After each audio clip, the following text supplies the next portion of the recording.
What is up, guys? Welcome back to Thought Factory. This is where I watch Inside Star Citizen, and I kind of throw my thoughts and opinions in there, and we're kind of watching together. So one of these days, I want to try to do a live version of this. But anyways, let's go ahead and get into it.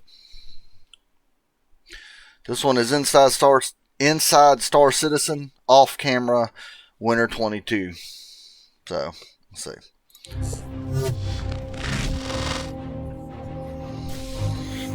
Hi all, me again. Now, last year, we started a very irregular series of segments exploring the daily life of people who don't often get showcased in our behind-the-scenes material.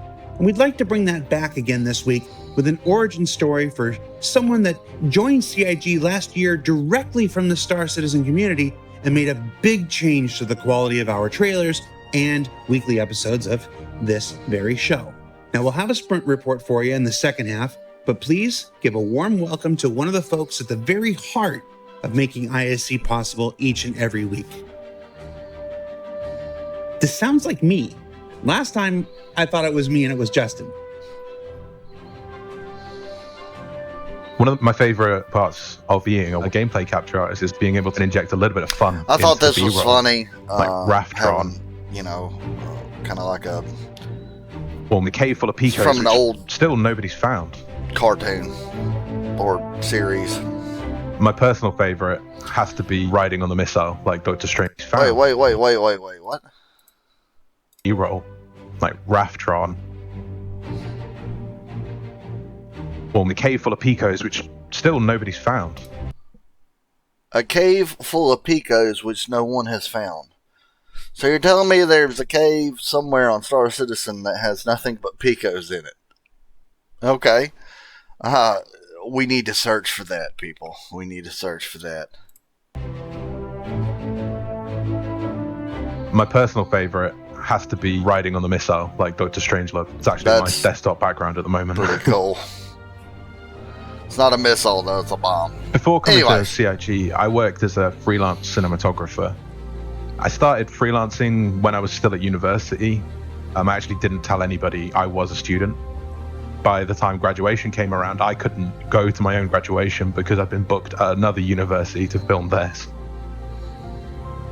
After uni, I just went full-time freelance and started working on all sorts of projects, from short films to feature films, documentaries. But my favorite thing to work on was always music videos. Really just passionate about visually telling stories.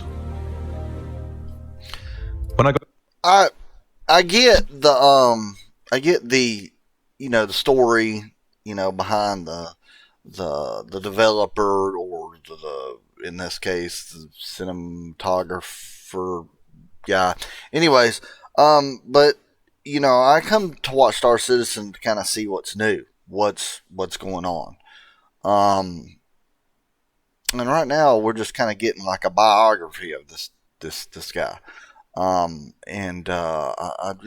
not sure I mean, it's cool, and it's, his life story, and that's cool, but, I would like more news about Star Citizen, like, about what's going on.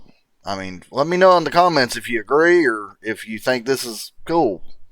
I got the opportunity to come here and work at Cloud Imperium Games. I nearly bit the hand off. I was so excited because I was actually a backer. I first pledged in 2016, and one of the things that I always loved about Star Citizen was everything is so beautifully lit. I mean, he's right about that. It's a beautiful game. I think being a backer before coming to do this job really helps. I've already got years worth of just memories of going, okay, there was a place I found that one time that was pretty cool. I think I know how I can get back there. Knowing all the different ships, their interiors, all of that was like a massive help when I started working here, and it's really helped influence a lot of what's going on. That's cool. One of the most rewarding parts of the job is working with the incredible marketing cinematics team. My boss, Jesse, is amazing. He's got such an incredible resume working on most of the things that I grew up loving. We'll sit down for an hour and just go through some of the shots, and just getting his feedback is so incredible. railgun on the Idris. Working with Justin and the editorial team over in LA is fantastic. Justin is so full of positive energy at all times that me being a grumpy Brit, at first I think there was a little bit of a clash where I was like, I don't understand how a person can be this full of positive energy. But he's really I'm the same way. Have you ever been around someone who is so bouncy and so excited and just so giddy that it annoys you? Because that's me. Like, if I'm around someone who's like that, it's like, this is annoying. Come on. You know, it's not that, you know, almost saying like life, you know, I'm wanting to say, come on, man, life is not that amazing. Come on. But, you know, there are amazing moments in life that are beautiful and that, that, you know, make you happy. But sometimes it's like, I'm not a morning person. And when I wake up and there's someone around me and they're all, yeah, let's get it, you know, and I'm like, oh, calm down there, calm down. But it's, yeah, anyways, sorry, I got off topic. With a lot of that off onto me now. So every time you have a call with Justin, it's amazing. It's like you leave it feeling way more energized. As a gameplay capture artist, one of my main roles is filming the B-roll for ISC. But I also work on the patch trailers, getting to show off all the features of an upcoming patch, as well as working on other gameplay trailers, such as the Alien Week trailer or the Hoverquad trailer. When features reach a particular level of stability, we put them into the live environment, which is where you guys play every day. Before that, we have the PTU. The instability there is generally not great, but it's being worked on. Before that, we have Evocati. Evocati is usually very unstable. Before that is where I spend all my day. The biggest challenge of this job is trying to work around a lot of these issues. Oh, I can only imagine. To get a bug fixed in order to capture it. I can only imagine. So we have to figure out a way to capture it that still shows it, capture but the avoids stuff, all these issues. But having to deal with the bugs, and I can only imagine how many times they have to capture it before it's good. And then it'll be my job to go into the game and try and capture that and show that off. Trying to make it look as cinematic as I can, but also trying to really make it look on it. I think when he says that, he's basically saying that, you know, I'm not really allowed to show you the horrible things that are going on, like with the bugs, glitches, stability, because, you know, we want to put off a positive vibe when it comes to, you know, we want to get people excited. And when you're showing all this cool stuff, but you see all these issues or all this bug, it kind of puts you off a little bit. But when you see all this cool stuff happening, you know, it gets you excited and you're like, yeah, I can't wait to. But I think the problem with that is it gives you a high expectation. So when it gets to the verse, when it gets to the PU, we're expecting a way more polished version. We're expecting all this cool stuff, and it's so great in our head. But when we get into the P, it's like, wait a sec, you know, it's like that meme that you see where it's like thinking about Star Citizen, and you're excited and you're all happy and it's got all this cool stuff going on, and then it's like actually playing Star Citizen and you're like angry and frustrated and mad because you're stuck in an elevator or because you're taking off and you blow up for no reason or whatever. You know, that's basically what he said. Honest to the way that it's going to be when the players get hold of it. Coming to work here and actually being a part of the experience of seeing behind the door and seeing the incredible work that goes on here is fantastic. Who would like to see a Star Citizen movie, like a movie that's like made of Star Citizen? I think it would be like the new Star Wars. I think it would, if they did it right and did it amazing. I think it's a Star Citizen movie, and this will happen in the future. Watch, there will be a Star Citizen movie. It'll happen, but I think it's going to be the new Star Wars. It'd be really cool. It would be amazing to see that. This is beautiful, by the way. That's a whole, what is that? A whole B, whole C, something like that. Honestly, the best thing about working here is just being able There's to the play with all Corsair. the new features before anyone else. I've said to quite a few people now that it wasn't that I wanted to work in the games industry. I wanted to work here. Spoiler alert, it's never going to be me, because people see and hear me more than enough as it is. Like in this upcoming all-vehicle sprint report that I'm going to start right now. Right now. Right. As this latest free fly comes to a close, let's start our special all... Oh, the Corsair is going to be awesome. That's just going to be an awesome ship. A lot of people don't like the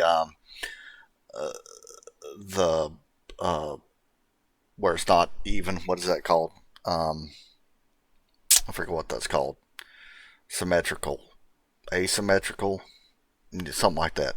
Where it's not even. I think it's cool. I like ships that are like that. I like castles that are like that. My buddy and I play Minecraft too, and he'll build like the square castle with the walls, and the 4 towers on each corner and stuff. And I build a castle where it has a tower over here. Anyways, I'm getting off topic, but anyways, I like the non-asymmetrical designs. I think they're cool. I like the Mercury Star Runner. By the way, let me point out something. Look at this man right here. Look how big this thing is compared to this dude. That's a good size ship. It's not the biggest, but that's a good size ship. Vehicle sprint report with this look at fan favorite, the Corsair from Drake Interplanetary, currently taking its first steps into gray box phase.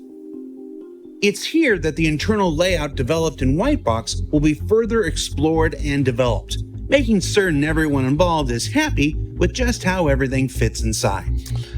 I like how they do the interiors. Because they have to build these ships to where it makes sense. Because it wouldn't make sense to have an engine right here and then nothing on the wing. So you see this engine and you see it take up the whole thing, and it goes into this little whatever this is, and you got something up under it, and it's an actual engine. It's it's not like you just don't look at it on the outside and be like, oh, that's just like a cosmetic thing that shoots out fire, blah, blah. These ships, they actually build the internal components, and they make sure that the internal components fit in these ships. And so the hull is like, a specific width, and, there's a gap between the hull, and, it's just cool how they build them. They work them, looks like, from the inside out. And I think that that's amazing. As we push inside, we can see the hangar bay here at the rear of the ship. It's about as big to fit a Ursa. From there, we work our way through the main component room and into the habitation area. And beyond that, the center point that serves as general access throughout the ship. I think that's supposed to be a competitor with the Constellation. Up here in the cockpit, current thinking is that this will be pushed farther along in process earlier, so it can serve as a sort of general style guide for artists working on the rest of the ship.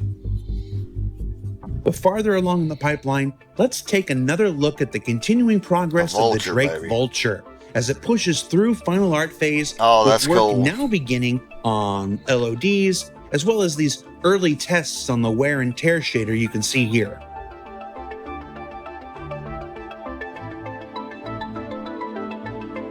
And once VFX and lighting passes begin, it's easy to see that the Vulture will no doubt make a fine-looking addition to the Drake collection of spacecraft. I love the wear and tear. I love that. That is awesome.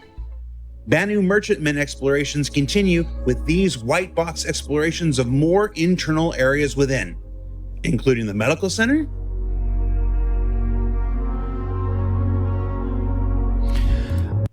the thing I don't understand about these alien ships are, see, there's a human right there, and it's alien design. So, are these, my biggest question, are these ships built for humans, or are they, sorry, that's my dog. You okay, baby? Are these ships built for humans, or are they built for the aliens? Like, look at the beds. The beds are human size. Are these aliens tall? Are they short? Are they fat? Are they just balls of goo? If that's the case, to me, an alien ship, not a human, wouldn't be able to run an alien ship, especially if it doesn't have the anatomy. So how are they going to do that? They keep saying these are alien ships, but they're only ran by humans. I don't understand that, really, to be honest. I don't get it. See? Security or room. Humans. And another human. They're not showing aliens running these ships. They're showing humans. So is this like alien technology that humans and have converted? WC Suite. Have converted over? And I'm going to tell you, the internal discussion about potentially including even multi-species facilities that are specific to the Banu and even the Xi'an here has been pretty intense. I'm pooped just thinking about it. Okay, he's kind of talking about it. As work continues on the interior of the Banu Merchantman, other staff continue pushing on the exterior with this quick look at the absolutely ginormous landing gear and rigging tests that are currently underway. That's cool. It looks like a walking leg. That's cool though. Looks like a bird Now leg. Landing gear and the related compression Look how big this ship is. Again, anytime I see a human compared to the ship, I'm like, wow. It's just absolutely amazing. The landing gear by itself is like, 300 humans put together or some crap. It's amazing. Are essential in effectively conveying the true heft and feel involved when the ship successfully touches down. It's the little things. That's the really cool. Enormous look at it things. Bouncing back. That's cool.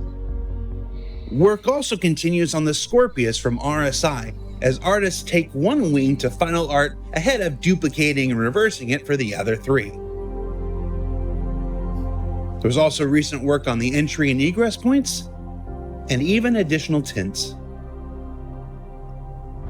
And finally, before we let you go this week, let's go deep inside the Hull C and take a nice long look at its current interior.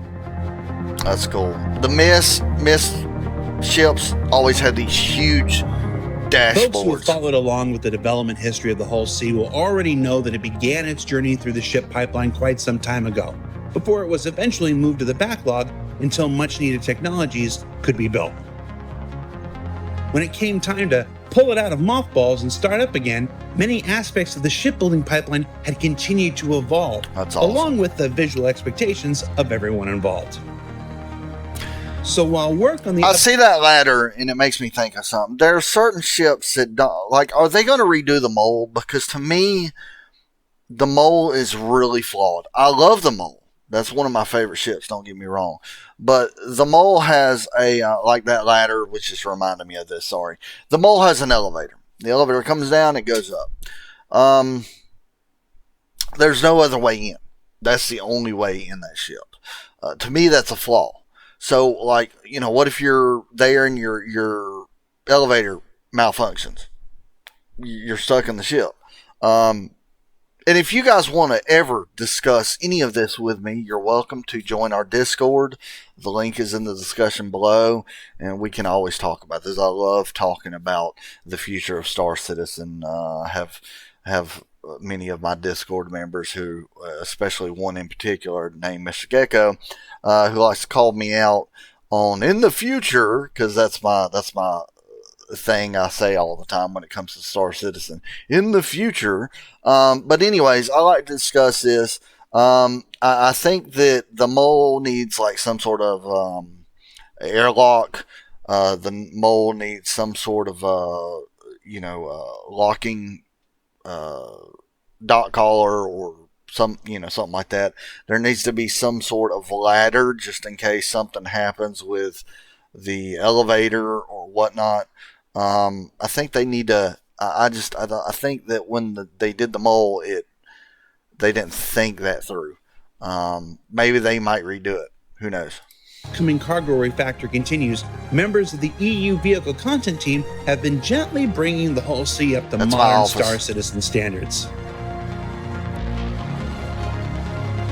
This includes work on new tractor beam and remote camera UI being developed. Work on tractor beam. I'm sure you've probably guessed remote it. Cameras. The popular building blocks tech, which will allow players to successfully operate this unique addition to the persistent universe. Yes.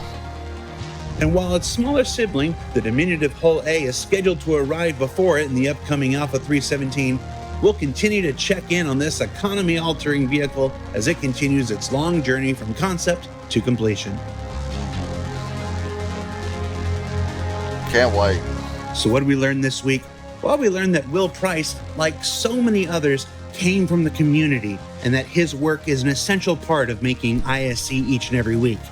That some of the biggest and most anticipated vehicles are currently making their way through the ship pipeline, and that the internal battle for the merchantman's toilets has only just begun. Now, don't forget that the free fly that's currently underway ends real soon. Check the robertspaceindustries.com website for all the details. For Inside Star Citizen, I'm Jared Huckabee. We'll see you back here next week. Awesome. Thank you, Jared. Thank you. That was a decent episode. I'm not going to say good, because there was some things I wish we had more of, but more information on. But it was a decent episode. Anyways, guys, thank you for joining me again. If you want to discuss with me or anything, link is in the Discord. Link is in the description to the Discord. Just hop in there, join, so that we can talk. I've also even have an org, a Paladin Corporation, that I have people that help run it. Anyways, you guys have a good one. Safe one nights.